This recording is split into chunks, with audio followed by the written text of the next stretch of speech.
what to make of these Republican presidential debates, what to make of these Republican presidential primaries, and what to make of the mainstream media's coverage of these debates and the primaries and the Republican candidates and of the Republican voters.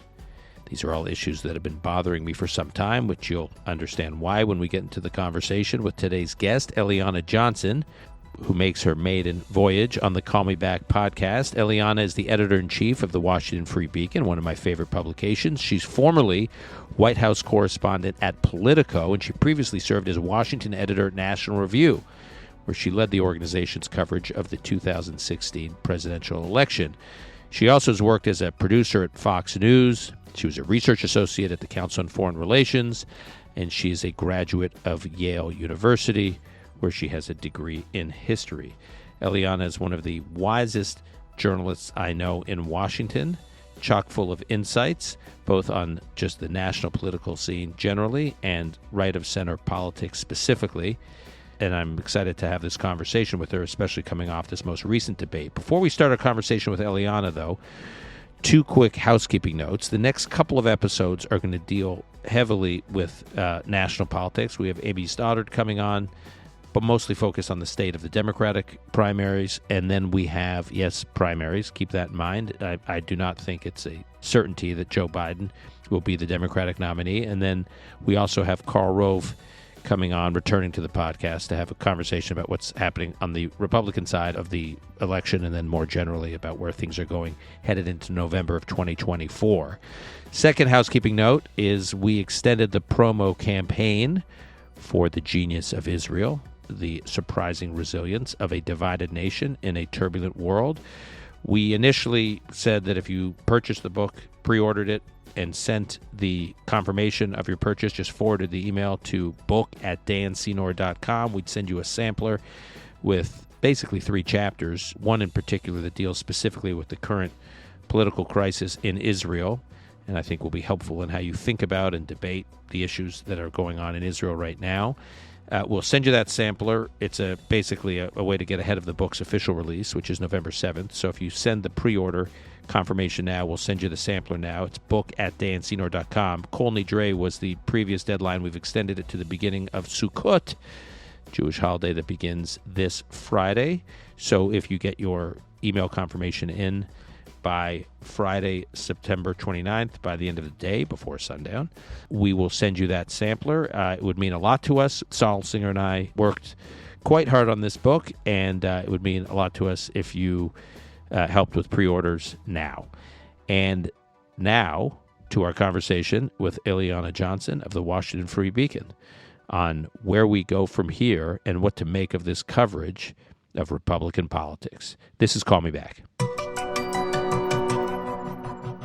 And I am pleased to welcome to this podcast for the very first time my longtime friend, Eliana Johnson, who should have been on this podcast a while ago, but she's too busy with her own very excellent podcast. And as I said in the introduction, leading the indispensable Washington Free Beacon, one of, if not the most important news organizations covering Washington and covering national politics. Eliana, thanks for joining us. Thank you for having me, Dan. Great to be with you. It's great to be with you. I hope it's the first of many visits on the Call Me Back podcast. But the reason I wanted you to call me back is I was pulling my hair out, which is saying something because there's not a lot to work with. I was pulling my hair out. I haven't for actually a while because of my sense that the mainstream media, and I'm not pounding on the mainstream media here. I have many friends in the mainstream media. I don't think they're all irresponsible at all. But I am struck by how some in the mainstream media cover Republican politics, cover national politics, cover conservatives, and then I sort of was heightened watching this debate last night, which we can talk about in a moment. But what I find interesting about you, among the many things I find interesting about you, is there are many people in conservative journalism, right-of-center journalism, who have worked in mainstream news outlets, but have done so as a conservative columnist. So they're effectively like the right the conservative voice it's like affirmative. It's an affirmative action program for conservatives. It's like they're the right wing voice in a non right wing platform. So that's like the most. But you have actually been a straight middle of the road journalist covering news as a journalist, not as an opinion columnist, not as an analyst. You worked at Politico. You were an analyst at CNN, but at Politico you were just a straight down the middle reporter covering news of the day, covering long-term trends. And you've come at it from a conservative perspective, but that wasn't your job at Politico. And obviously now you're leading a conservative organization. You previously worked at other outlets that were conservative like National Review. But I just think you have a sense for the mindset in these news organizations and how they cover conservatives and conservative ideas and conservative politics. So let's start. Let's start with last night's debate, I guess, because it's sitting there right in front of us. I found it bizarre because I tend to see I am a conservative, and I have a sense for how conservatives were tuning into that debate, what they were looking for. And it seemed at least some of the questions, not all, but some of the questions, particularly coming from the Univision anchor, were teed up as though these Republicans were trying to win over hard left liberal voters in a Democratic primary rather than Republican primary voters. So let me just start with that. What on earth was going on last night? I think watching it, I had the same impression of you. Listening to the moderators, you felt like you could have been dropped into an MSNBC debate where there was sort of a misunderstanding about what is the point of these debates? And from my perspective, and I'm going to guess from your perspective, these debates are supposed to be a service to Republican primary voters. So the audience is conservatives, center-right people, Trump supporters, Republicans all across the spectrum, or people interested in voting for Republican primaries. Those people are a very different group than mainstream media reporters, probably most of the people who watch Univision. And the angle of the questions, the subject of the questions and the angle of the questions they weren't questions, I think, that were of interest to Republican primary voters. And that itself was a disservice to the audience that debate was intended for, we know that 75% of Republican voters are open to voting for someone other than Trump. The debate should have been a service to those people to help them make up their minds. These candidates disagree on lots of issues, but my sense was that the anchors, particularly the Univision anchor, Ilia Calderon, who I wasn't familiar with before the debate, because they're not conservatives, they come at these candidates and ask them things from the attitude of, how could you? How could you issue a curriculum that has this line about slavery? What are you going to do about LGBTQ plus violence? Right. How could you take this attitude toward the Dreamers? And while those may be good, interesting questions in a general election debate, while those may be issues of interest to a general election audience, they are not top of mind for undecided Republican primary voters whose chief concerns are the economy, the border, and there is a lot of disagreement among conservatives about economic issues. What do we do about them? What's the right approach? About foreign policy. Yeah, about what to do about Ukraine and China. Exactly. And I think the best moments of that debate were when you saw Nikki Haley and Vivek Ramaswamy spar about TikTok. That was interesting. But asking Republican candidates, what are you going to do about LGBTQ plus violence? Or what are you going to do for the Dreamers when we have hordes of people crossing the southern border illegally? Republican primary voters don't care. So, okay. So now let's kind of raise the lens a little bit beyond last night. And I really do. I think generally Dana Perino and Stuart Varney did the best they could, and they comported themselves as best they could in a chaotic situation. By the way, I thought the structure and the setup of the whole, leaving aside editorial decisions, was bizarre. The lighting and the sound and the audio and the turning some mics off, I just thought it was a little. Also wasn't the best viewing experience, but again, I don't think Stewart and Dana were so much the problem as this were the problem at all. I think that they tried to marry Univision with Fox News for this debate for an audience that, as you said, care about a certain set of issues, and they just weren't getting questions about these issues they care about. But I suspect in most mainstream newsrooms, as I said at the beginning, which you have worked in, this structure would have made perfect sense. Like, not the structure, the having Univision, having a reporter, having a journalist ask the kinds of questions of Republican candidates in front of a Republican audience.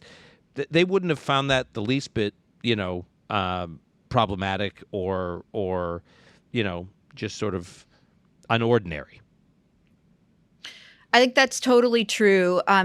And it's not out of any sense of hostility. Mainstream newsrooms, you're just swimming in a different ocean. It's the Atlantic Ocean and the Pacific Ocean or the Indian Ocean, whatever. You just swim in different waters where the beliefs are totally different. The preconceptions that you come to with issues are totally different. And there's a lot more attention in mainstream newsrooms to sort of gender and racial bean counting than there is. So I think there was some sort of attention to how many men and women do we have up there? How many people of different races? Do we have a Hispanic? Do we have a man, a woman, all of this?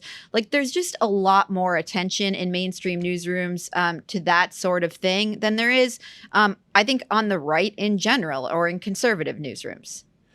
So now let me ask you about specific issues, because I am struck by the fact that there's certain issues and a sort of point of view settling in among the electorate that the media, mainstream newsrooms, just refuse to cover. Or not, it's not that they refuse to cover. That's not fair. It's not that they refuse to cover it, but they're not covering it the way the public is aware of it.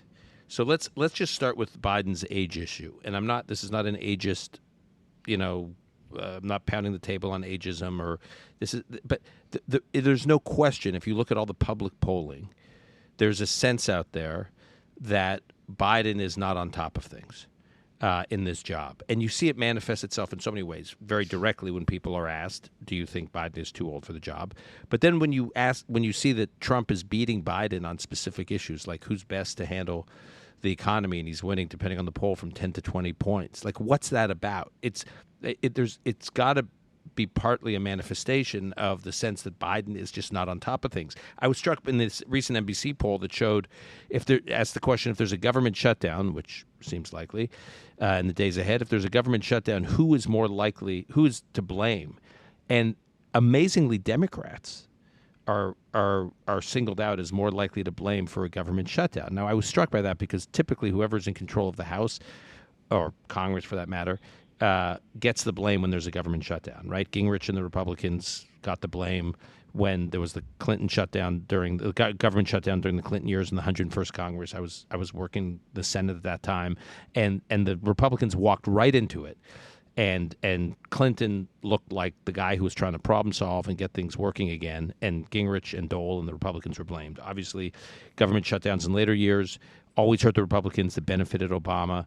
And here we have a government shutdown where the party of the White House is getting the blame. And that I'm struck by. And I was comparing it to Obama and to Clinton. Regardless of what one may think of those presidents, they were large and in charge and on top of things and engaged. So they were able to own the kind of megaphone and say, look, I'm trying to solve this problem. These intransigent Republicans are preventing from reopening the government. They're crazy people. Whereas in this situation, you don't have the large and in charge president. You don't have Obama. You don't have Bill Clinton.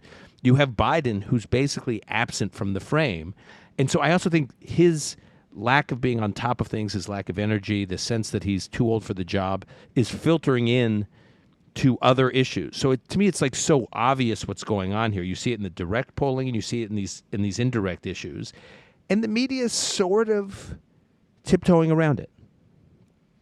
Like, is that? I guess my question is that like a conscious decision where they say we don't think this is a central issue, and we're going to play it down, or we're not going to put it like, or is it, to your point, is they're just swimming in a different ocean, so it's not even obvious to them that they should be all over this issue? It's a little more complex than that. And I think what you said is interesting because it tracks to the previous Wall Street Journal poll that showed huge disapproval ratings for Biden on the economy, on immigration. But most surprising, it showed Trump outpolling Biden on whose vision of leadership do you trust more?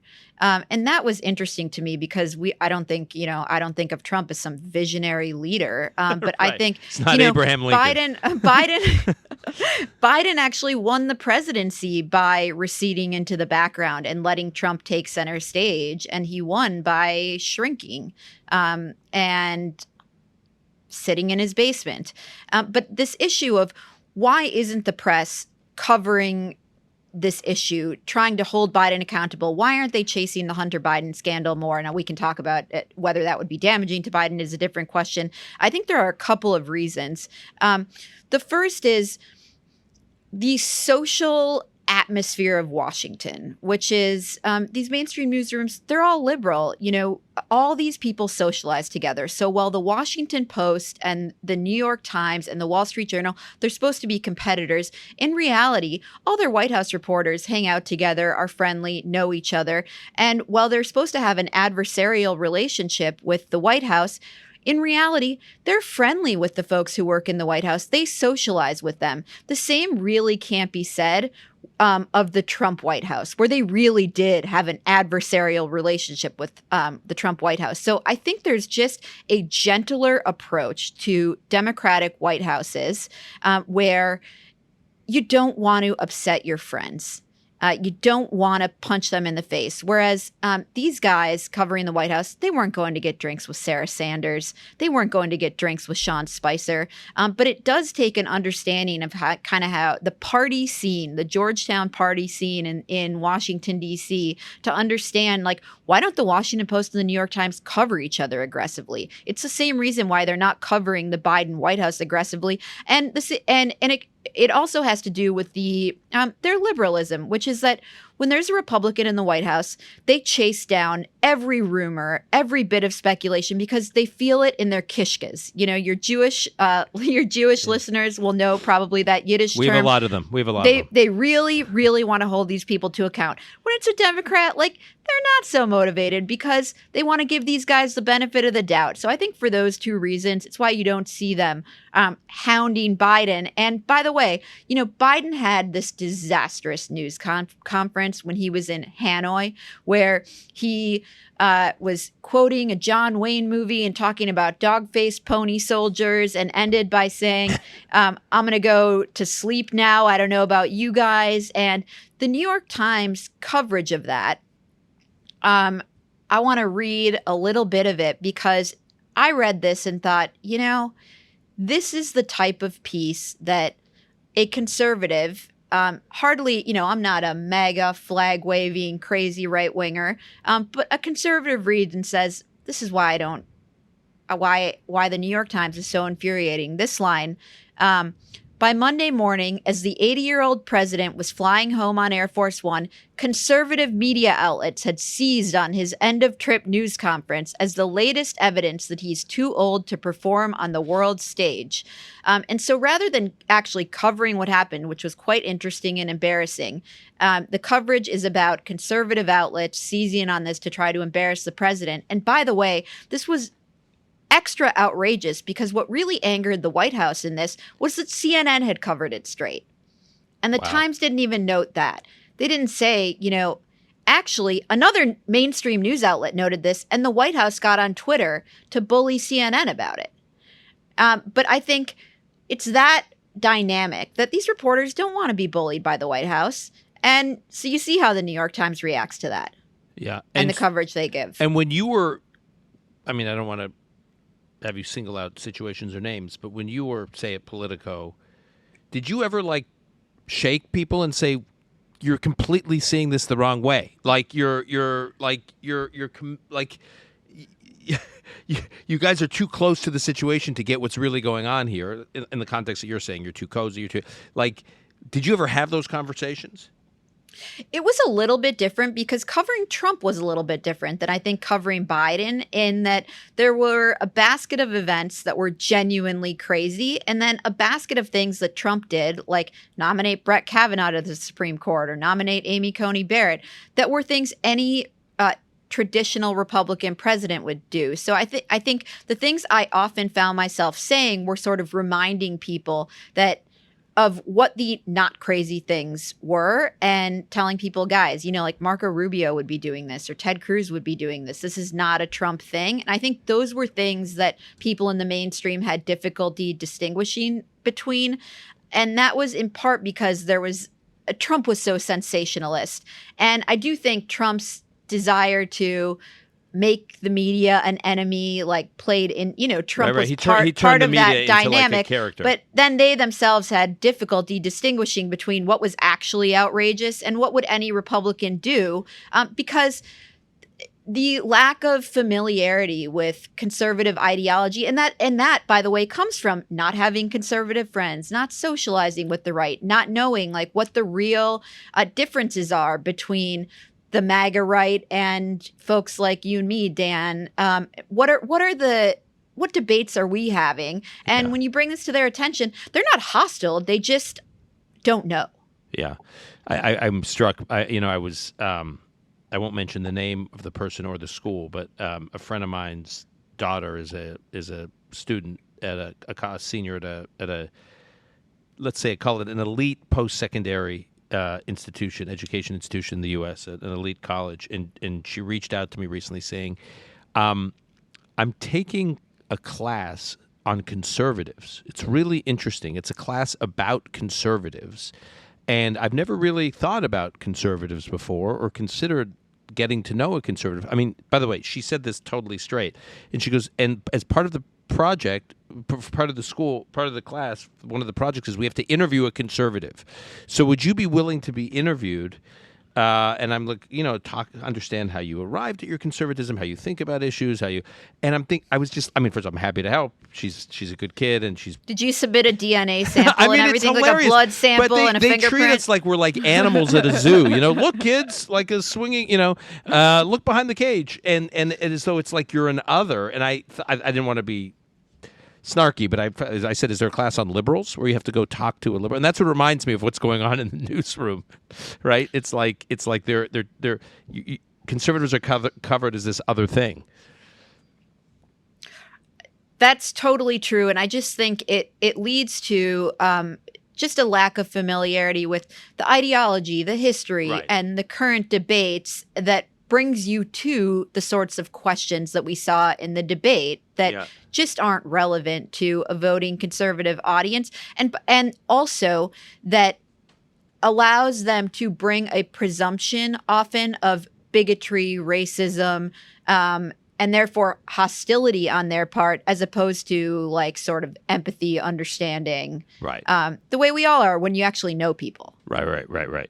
No, their definition of knowing conservatives is like the Central Park Zoo opening a new conservation for conservatives. Okay, one piece that Tevi Troy, our friend Tevi Troy, wrote in the Wall Street Journal a couple weeks ago, I guess it was after the first debate, where he basically makes the case that we should experiment with the debate. He goes through the history of debates, not so much the current ones, but just generally speaking, he goes through the history of debates and how problematic moderators have been, whether it was Bernie Shaw in 1988 in the Dukakis George H.W. Bush debate, where Bernie Shaw asked that question gave a hypothetical to Mike Dukakis about Kitty Dukakis. If she were raped and murdered, would he still oppose the death penalty?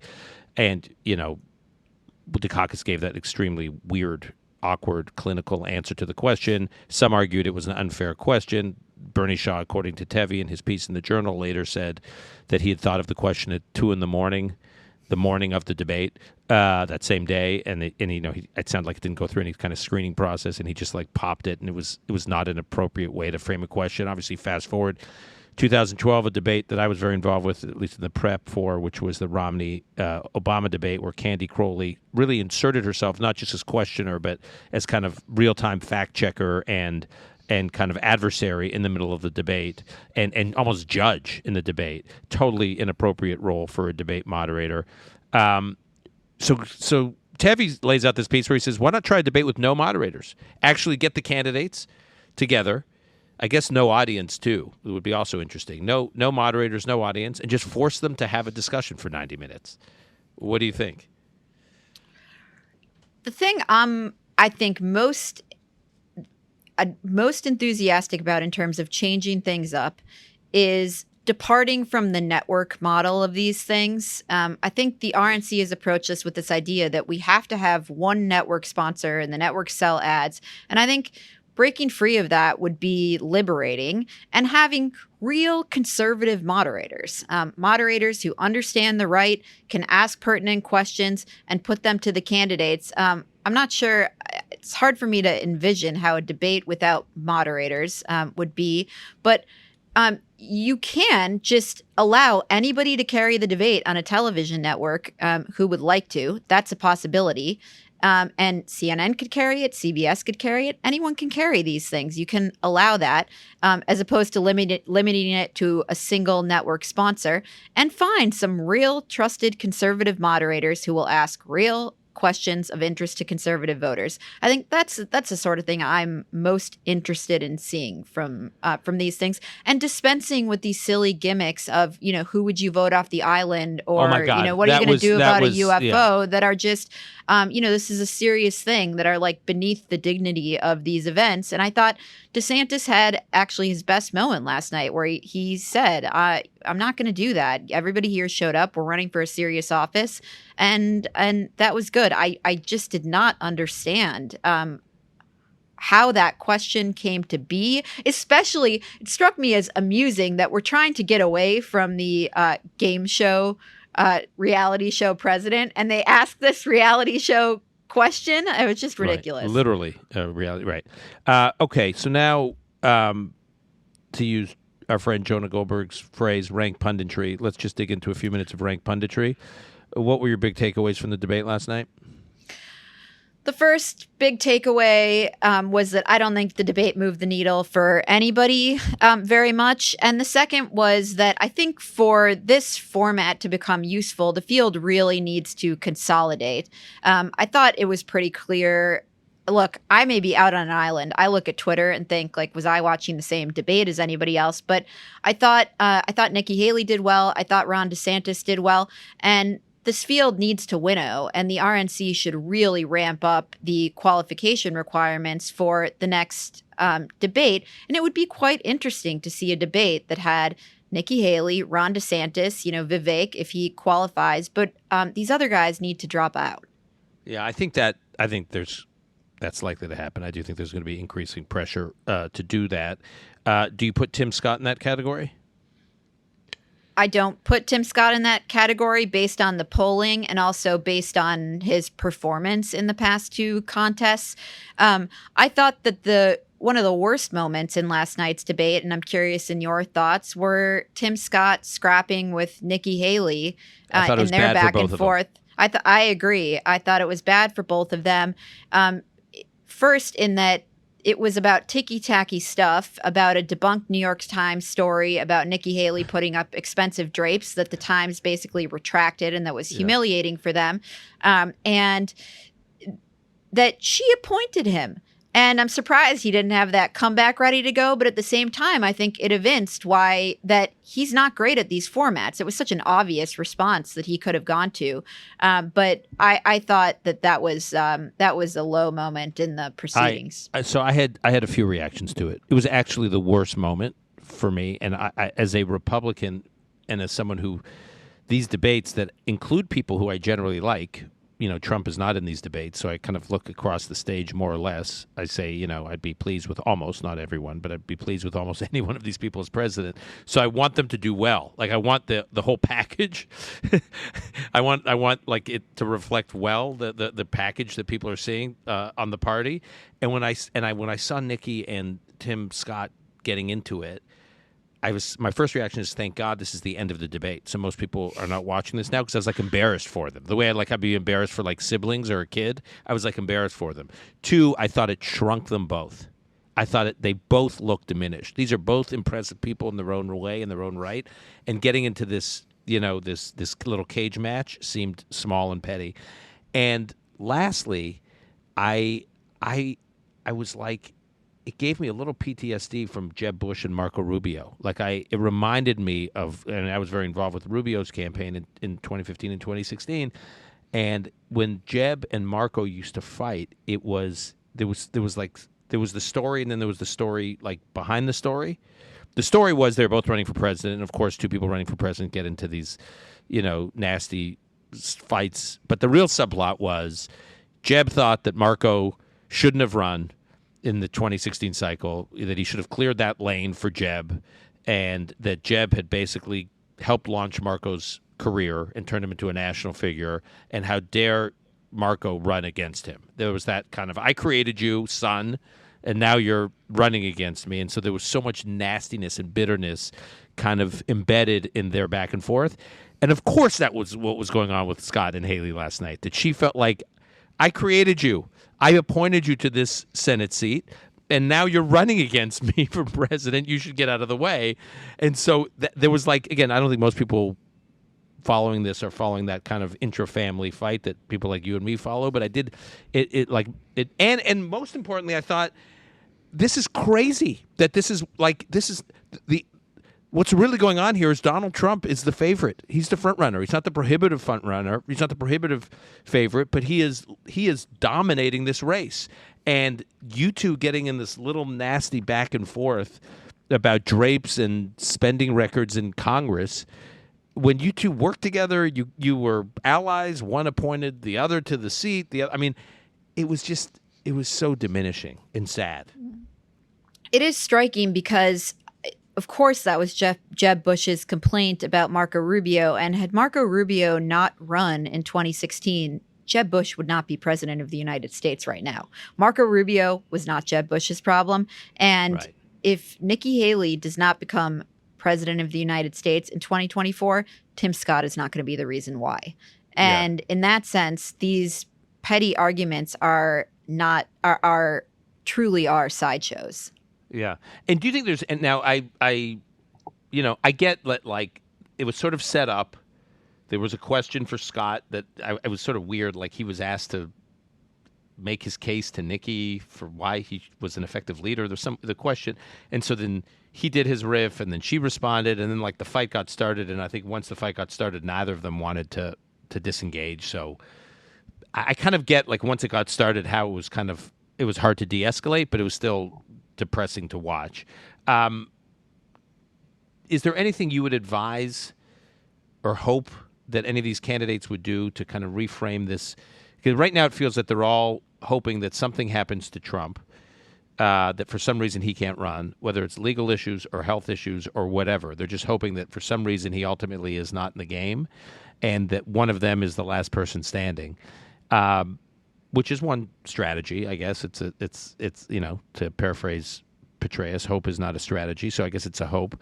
But do you think there's anything they could be doing differently to deal with the reality that they're running against someone who's, depending on the polls, at 40% or 40 to 50%, or let's say 30 to 40% in the early states, 40 to 50% more nationally, that there's something they have to do to dislodge him?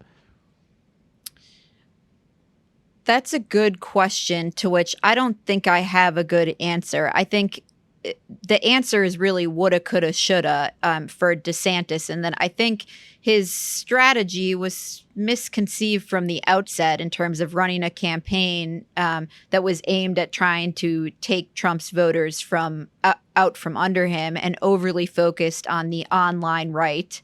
And not enough focused, frankly, on earned media that includes conservative media and building a coalition of allies. So that's woulda, coulda, shoulda for him. From here on out, I think, look, all of these guys, every one of those guys on the stage, with the exception of Vivek Ramaswamy, said they do not think Trump is fit to be president. If that's how they feel and they're interested in the future of the Republican Party, they should think about consolidating the field. That is the best way, I think, to defeat Trump. And if you look at these polls, Trump is the leader. There's nothing you can do if Republican voters want Trump. The best way to convince them otherwise is to get more attention on a few candidates and make the case to them. If you consolidate the field, if you consolidated the votes in Iowa between the three candidates polling behind Trump, DeSantis, Haley, and Ramaswamy there, Trump would be leading by 17.5 points. If you consolidated the field in New Hampshire, That's Haley, DeSantis, and Christie. Are the three polling behind Trump. Trump would be leading by 10. The field just has to shrink. Yeah. What I try to remind people when I try to keep them upbeat is if you think about Trump as not a regular candidate running in an open race, but as an incumbent, he's effectively running as an incumbent, as the incumbent Republican president. That's how he's looked upon by most Republican voters.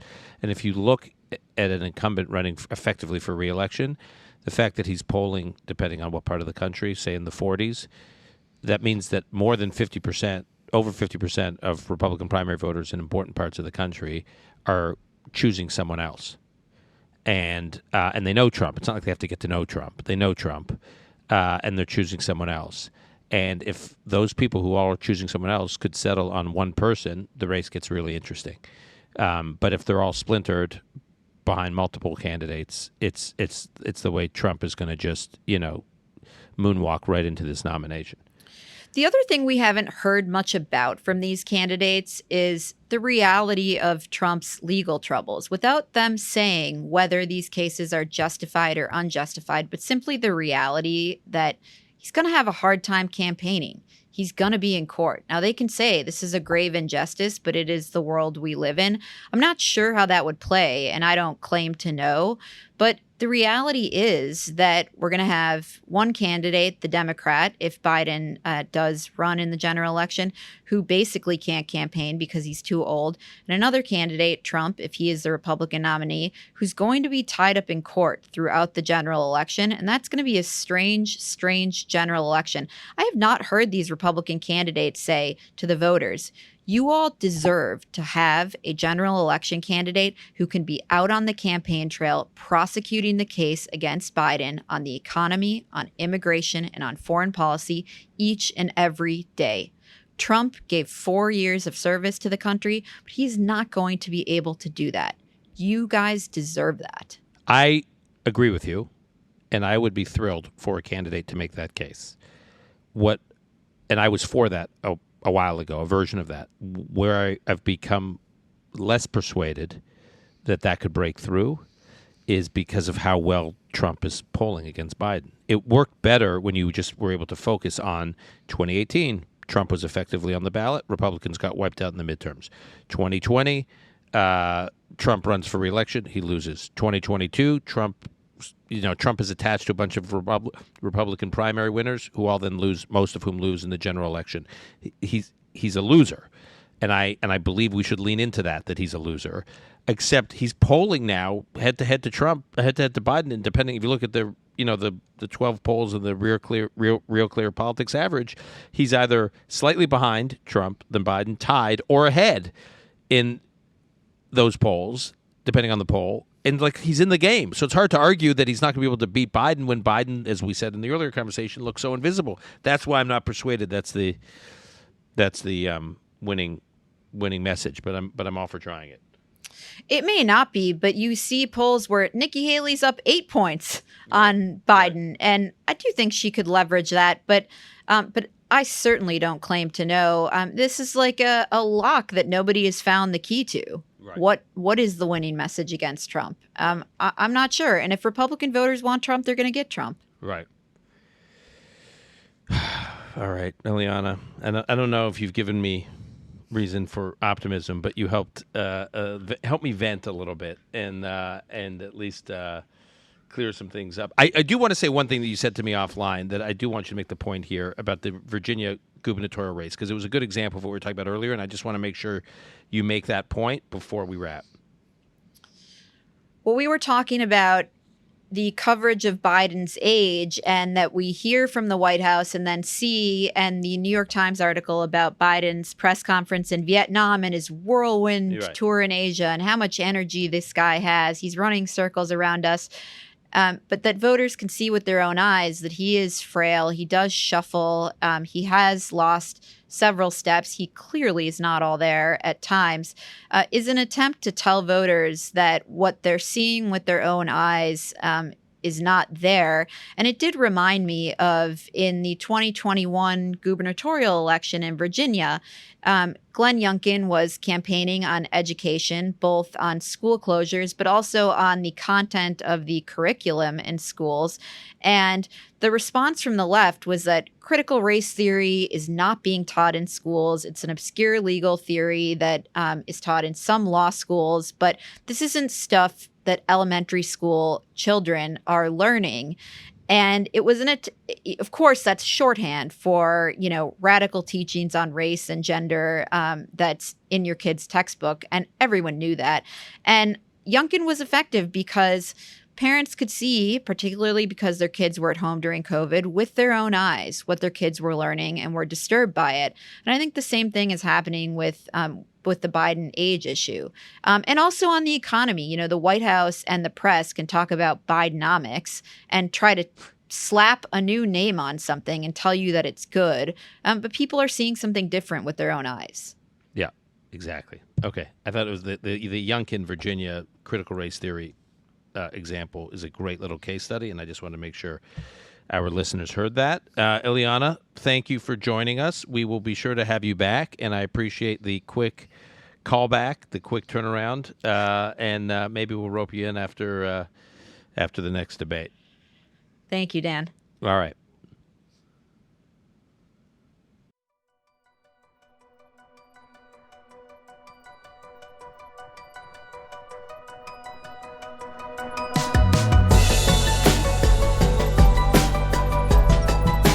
That's our show for today. To keep up with Eliana Johnson's work, you can go to the Free Beacon website, freebeacon.com, or you can follow her on Twitter at Eliana Y. Johnson or at Free Beacon, both of those on the website, formerly known as Twitter. I should have mentioned in the intro that she's the host of Stained Wretches, an excellent podcast, sort of media commentary podcast that she co-hosts with Chris Starwalt. It's an endlessly informative podcast and hilarious, so I highly recommend it. We'll post the link to the podcast in our show notes. Call Me Back is produced by Alon Benatar. Until next time, I'm your host, Dan Seymour.